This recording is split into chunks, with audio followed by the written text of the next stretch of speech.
اگر کوئی شخص اہل بیت اطہار سے بغض رکھتا ہے، دشمنی رکھتا ہے، تو وہ جہنم میں داخل ہوگا۔ ویلکم ٹو اہل بیت سیریز پارٹ 13۔ المستدرک للحاکم کے اندر امام حاکم نیشابوری رحمہ اللہ ہمارے آقا مولا مدنی تاجدار احمد مجتبی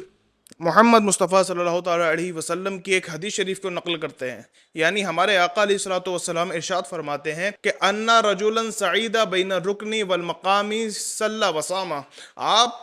آقا علیہ الصلوۃ والسلام ارشاد فرماتے ہیں کہ اگر کوئی شخص خانہ کعبہ کے اندر موجود ہو، خانہ کعبہ کے کسی گوشے میں موجود ہو اور رکن ادا کرے، ارکان ادا کرے، اور آپ ارشاد فرماتے ہیں کہ صلی وصامہ، اور وہ نماز پڑھے اور روزہ بھی رکھے،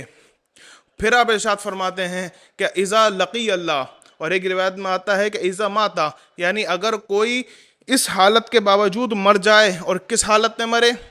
کہ وہ خانہ کعبہ کے اندر موجود ہے، نماز بھی پڑھ رہا ہے اور روزہ بھی رکھ رہا ہے، ارکان بھی ادا کر رہا ہے، لیکن آپ ارشاد فرماتے ہیں اگر اس کے دل میں میرے اہل بیت کا بغض ہے، آپ فرماتے ہیں کہ وَهُوَ مُبْغِضٌ لِأَهْلِ بَيْتِ مُحَمَّدٍ صلی اللہ تعالیٰ علیہ وسلم، اگر اس شخص کے دل میں اہل بیت اطہار، اہل بیت محمد صلی اللہ علیہ وسلم کا اگر بغض ذرہ برابر بھی ایک بغض اور دشمنی ہے، تو آپ ارشاد فرماتے ہیں کہ دخل النار، وہ جہنم میں داخل ہوگا۔ اگر کوئی شخص جس کے دل میں اہل بیت اطہار کے لیے بغض ہے، دشمنی ہے، نفرت ہے، تو آپ میرے آقا محمد مصطفیٰ صلی اللہ تعالیٰ علیہ وآلہ وسلم ارشاد فرماتے ہیں، آپ فرماتے ہیں تو اس کا روزہ بھی بیکار ہے، نماز بھی بیکار ہے، خانہ کعبہ کے اندر ہونا بھی بیکار ہے۔ یعنی جب تک اہل بیت کے لیے دل میں محبت نہیں ہے، تب تک عبادت، ریاضت کچھ بھی قبول نہیں ہے، حتیٰ کہ حج اور عمرہ بھی قبول نہیں ہے۔ اور اسی بات کو ایک شاعر نے کہا ہے،